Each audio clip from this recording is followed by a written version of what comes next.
là derrière, là, les vestiges sont là, et le long de la maison de quartier. Alors on va y passer à ce canal. Alors en résumé, on va parler là.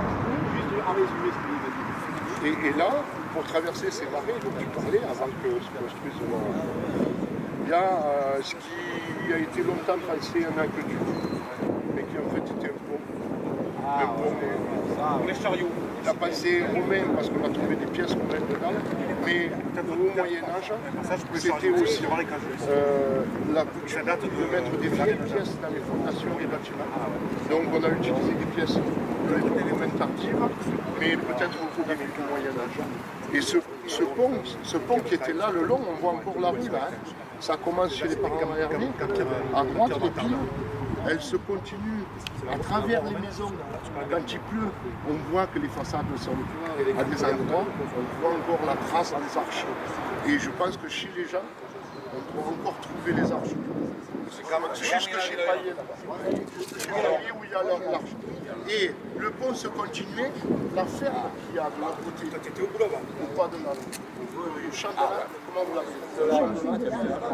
La ferme qu'il y a de l'autre côté au champ de l'âne, elle aussi elle est bâtie le long de l'aqueduc, le long. Une ferme qui était derrière. Là, on est parti sur une autre histoire. C'est juste pour préciser. Parce qu'ici, on a aussi des gros vestiges, on a des arcades. D'ailleurs, ici, ça fait des arcades. Et il y a énormément d'histoires. C'est parce que je n'ai pas voulu vous le mettre au milieu, parce qu'on a tellement de choses à parler. Et les arcades, ça part de...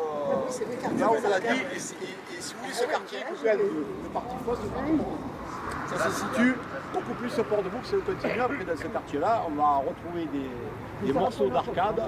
Et c'était une grosse construction, mais ça date de beaucoup plus longtemps et il y a énormément de choses à dire. On ne va pas tout dire de coup parce que là, on va mélanger. Parce que ça démarre de l'arène. Voilà, alors là, on a Pierre qui s'occupe La voie de romaine fosse. jusqu'à Mérendol, c'était pour les chariots. Alors ils disent qu'il y avait un aqueduc, mais on n'a jamais trouvé de rivière. Ce qu'il y a, c'est que là, on est au temps, quelle époque 14e. 14e. Je ne vais pas remonter parce que là, on va se perdre dans les trucs, mais on en parlera de tout ça. La première mention de ces arcades, elle est faite au Xe siècle, à la fin du Xe siècle, en 900 et quelques. Parce qu'en 970, à la bataille de la gare de Fresnay, le seigneur Henri de Fosse obtient la seigneurie de Fosse et ses avantages. La seigneurie de Fosse, celle de hier, c'est pour ça qu'aujourd'hui on fait ça à hier, si vous avez visité hier, il y a le château des seigneurs de Fosse. Il obtient donc à la bataille de la gare de Fresnay contre les Sarrasins, en 970, il obtient la seigneurie de Fosse et ses dépendances, et celles de hier. Et les dépendances de celles de Fosse, c'est notamment les pêcheries sans Géniès. Sans Géniès, c'est l'île, hein, c'est Martigues. Les pêcheries sans Géniès, où se trouvent les arcades. Donc, c'est la première fois qu'on parle de ces arcades et de ce pont qui menait aux pêcheries sans Géniès de Martigues, qui appartenait à la seigneurie. Alors, vous avez vu jusqu'au bout là. Là, on va pas s'en sortir. On va parler de retour, plus précisément sur ces époques-là. Là, on regarde que les lieux avant de repartir, parce que je crois que l'heure avance, on devait partir à 10h. Au bosquet de pins là-bas, vous voyez là, les pins, il y avait une gare, donc la face était tournée comme ça, avec une ligne SNCF. Donc René nous expliquera à qui elle a parlé. Qui a complètement disparu. Tout le monde sait qu'il y avait une ligne de chemin de fer, mais on se rappelle de rien. Donc c'est dans l'oubli pour moi, sauf pour certains. On va continuer à suivre le tracé de l'étang, du canal, du fameux canal qui va rejoindre le second bassin qui va être déjà dans la colline. Et on va marcher à côté du canal du Pont du Roi qui sert à alimenter tous les états du quartier. Quand il était à ce niveau le plus haut, on n'allait jamais à la mer, d'ailleurs on ne pouvait pas y aller, il fallait aller jusqu'à Fosse. On venait ici, se baigner ici. Il y avait plongeoir, radeau, c'était magnifique. La barque de quelquefois un aqueduc comme celui de Rassuin qui est le plus gros. Et du coup, en fait, l'eau descendait de la mer, puisque ici on va rentrer dans une dépression, là on va être à peu près à zéro. peut-être même déjà en dessous du niveau de la mer, puisque le canal est là et que lui prenait l'eau à la mer. On est légèrement en dessous. On va rentrer dans le 18e. Les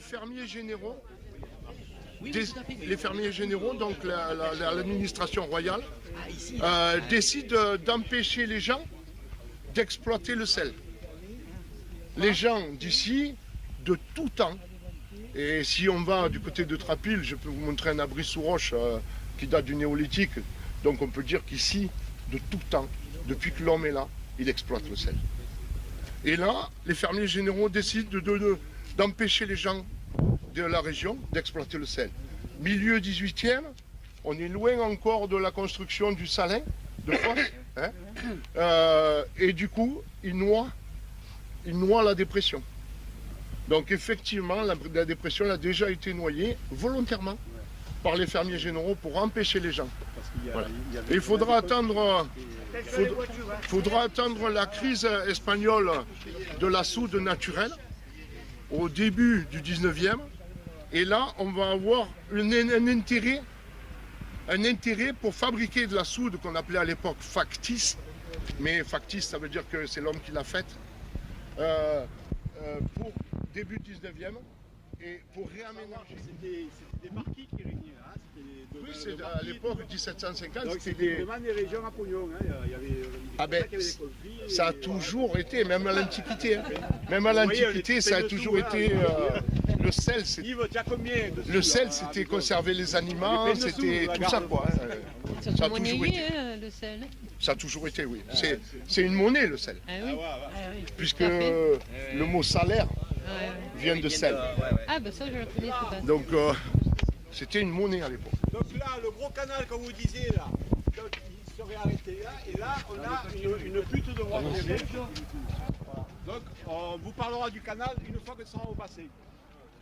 Dans le plan d'aménagement du canal. Et il est prévu avec des chemins de halage. C'est-à-dire autour, un plan, et d'ailleurs vous regardez tout autour, c'est bien plat, il y a une sorte de chaussée. Quelqu'un me disait il y a 2 minutes, je ne sais pas si c'est pour toi, il y avait un chemin là, c'est sûr. Alors là, il a été retransformé. Apparemment, à mon avis, c'est plutôt pour endiguer, je sais pas. Le calcaire que vous avez là et celui qui affleure là-bas, c'est pas le même que celui de la. Voilà. Donc celui-là, c'est un calcaire qui vient de la chaîne de la Nerte. La chaîne de la Nerte. Un calcaire qui est beaucoup plus ancien que le nôtre ici, qui date de 20 millions d'années à peu près, le nôtre. L'autre, ça doit être 200, quelque chose comme ça. Un calcaire beaucoup plus dur, beaucoup plus blanc, celui qui fait du bruit quand on le casse.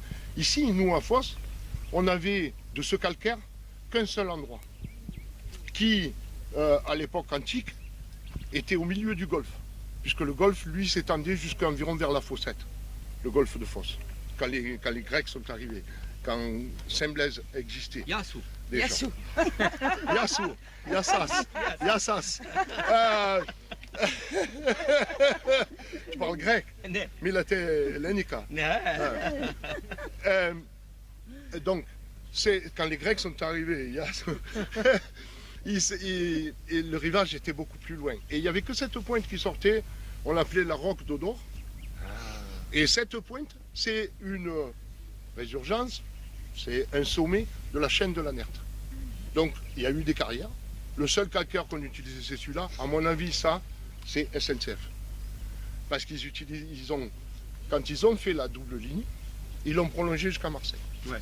Elle s'arrêtait à Port-de-Bouc, la petite ligne dont vous parlez tout à l'heure, qui était faite pour le transport de la soude, hein, des usines de soude. Et par contre, l'autre, ils l'ont prolongé jusqu'à Marseille, puis ils l'ont doublé. Donc celle-là, effectivement, elle est passée par-dessus, ils ont utilisé le calcaire de la Nerte, etc. Donc on revient à nos moutons, on revient à 1834, la mise en eau du canal. 1810, planifié par Napoléon, sur le cadastre. Je te montrerai en arrivant, je l'ai amené exprès. Planifié par Napoléon, 1834, mise en service. Planifié avec tout ce que j'avais dit tout à l'heure, les chaussées, la chaussée de ma campagne, les ponts clapés là-bas, le passage de la Roubine pour pouvoir pomper l'eau de mer, parce que le canal était en eau douce, bien sûr, hein, etc. 1834, mise en service, marine à vapeur, 1830. Au moment où ils mettent en service le canal, les chemins de halage autour sont désuets. Ils ne servent plus à rien. Tout ce qu'ils avaient fait au niveau des chemins de halage ne sert plus à rien. Ici, donc, on commence à avoir des machines à vapeur. Il y a peut-être encore quelques péniches hippomobiles qui subsistent. On tirait le bateau avec Oui. chaque côté. Quoi. Soit avec des chevaux, généralement avec des chevaux. Hein, avec des chevaux. Et ici, donc, un bassin de retournement. Un système sur rail qui descendait jusqu'à l'étang. De là, des barges qui arrivaient à travers l'étang. Alors, qui venaient d'en face là-bas, tu te rappelles, voilà, l'usine de soude qui avait là. Donc l'usine de soude était là-bas. Ils traversaient sur des barges. Ils montaient ici par des wagonnets peut-être. Ça, c'est moins sûr. Et ils chargeaient ici sur les péniches qui partaient rejoindre le canal d'Arlabouc, soit au port de Bouc,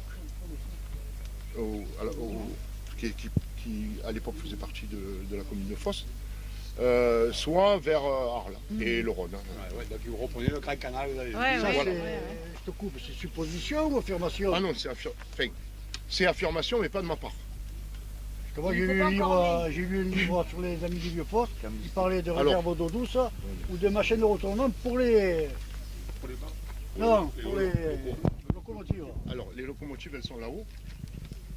Vous le voyez? Alors, qui est donc pour descendre ici, se retourner, c'est bizarre. Ici, le niveau sur la carte hygiène, c'est 0. Là, on est au point 0 quasiment, 20 cm en dessous du bord du bassin. Donc c'est bien quelque chose qui était relié à la mer. Ouais, parce que tu m'as parlé inutile pour la SNCF. au même niveau que le bassin de l'eau du bassin. C'est Michel, vous allez le voir cet après-midi.